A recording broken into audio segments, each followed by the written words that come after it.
9h12. Laura et Natacha sont avec moi. On a le sourire parce qu'ils n'arrêtent pas de dire des bêtises et de se chambrer entre eux. On sent la fin de la matinée pour ceux qui ont commencé tôt, effectivement. On va commencer, puisqu'on parle de début, de ce dernier quart d'heure avec vous, Laura, pour parler d'une initiative alors, qui permet de créer des moments de complicité entre les différentes générations et autour de la lecture numérique. Oui, la lecture numérique, la lecture du soir, l'histoire du soir. Ah. En tant que parent un peu surmené, pour certains, pour beaucoup, la lecture du soir, quand l'enfant vient nous demander « Maman, papa, tu peux me lire une histoire ?» Parfois, on n'est même pas présent, parfois, on n'a pas le courage, on fait semblant de ne pas entendre. Et pourtant, ce moment, ce lien est important. Oui. Donc, il y a deux jeunes entrepreneuses qui ont eu l'idée de régler ce problème, en tout cas de pallier ce problème en créant une application qui permet d'enregistrer en tant que parent, mais pas uniquement, en tant que d'autres membres de la famille, l'histoire pour son enfant. C'est-à-dire que finalement, vous êtes là virtuellement. Alors je sais, hein, d'ailleurs vous verrez, j'ai posé la question. C'est pas un karaoké. C'est pas un livre papier, je suis bien d'accord. Nous, on est là pour vous dire ce qui existe. Donc je suis allée rencontrer l'une des cofondatrices.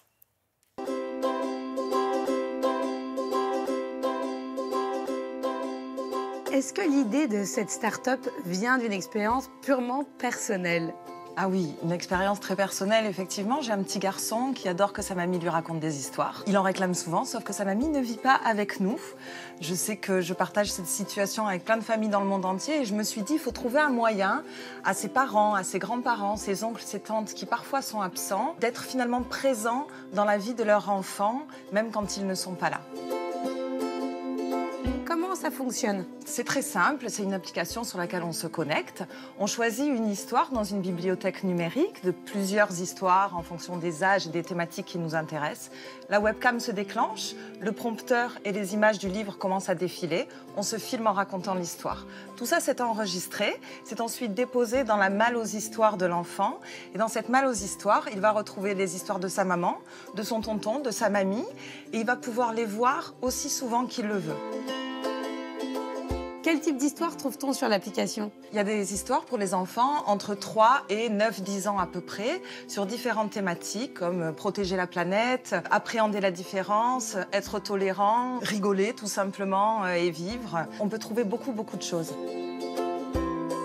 Est-ce que c'est aussi destiné aux mamans surbookées qui rentrent trop tard le soir ? Oui, clairement. En fait, c'était pas l'utilisation qu'on imaginait au départ, mais on s'est rendu compte que ces mamans actives trouvent beaucoup de sens à utiliser Story Enjoy parce que c'est une parfaite alternative en fait aux chaînes de dessins animés qu'on peut trouver sur YouTube, par exemple.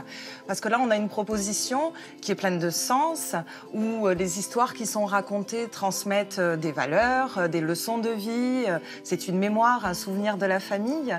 Les enfants adorent, évidemment, et ça crée du lien entre une maman, un papa qui peut être absent et son enfant ou d'autres membres de la famille. Est-ce que c'est pas justement un moyen détourné de rendre les enfants addicts à l'écran ? Évidemment, c'est pas ce qu'on recherche. Moi, je suis très attachée aux livres. Les écrans ne remplaceront jamais les vrais livres qu'on peut toucher et qu'on peut sentir, n'est-ce pas ? L'idée, c'est d'utiliser le numérique pour pouvoir l'humaniser et humaniser une relation qu'on n'a pas. Parce que quand maman est absente ou quand tonton est absent, il n'est pas là. Et là, on a un merveilleux outil qui nous permet de pouvoir se sentir plus proches et de cultiver des liens. Au revoir, mon chéri. À bientôt.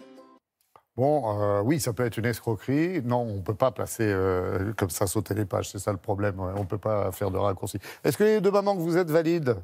Moi, on valide. Moi, je ne ferai pas ça tous les jours. C'est en alternance avec un vrai livre. Mais en tout cas, on valide. Et effectivement, c'est mieux de contrôler le contenu qu'on donne à son enfant plutôt que de le laisser avec une tablette regarder des dessins animés dont on n'a pas le contrôle. Et je sais de quoi je parle. Oui. Non, mais voilà. Je dis ça parce que c'est vrai qu'on a toujours tendance à « Ah, c'est à toi de lire l'histoire ». Encore, il était une fois un petit enfant, puis « Ah ben, il est mort, dis donc ». Surtout qu'il vous réclame toujours plus. Super, merci beaucoup en tous les cas.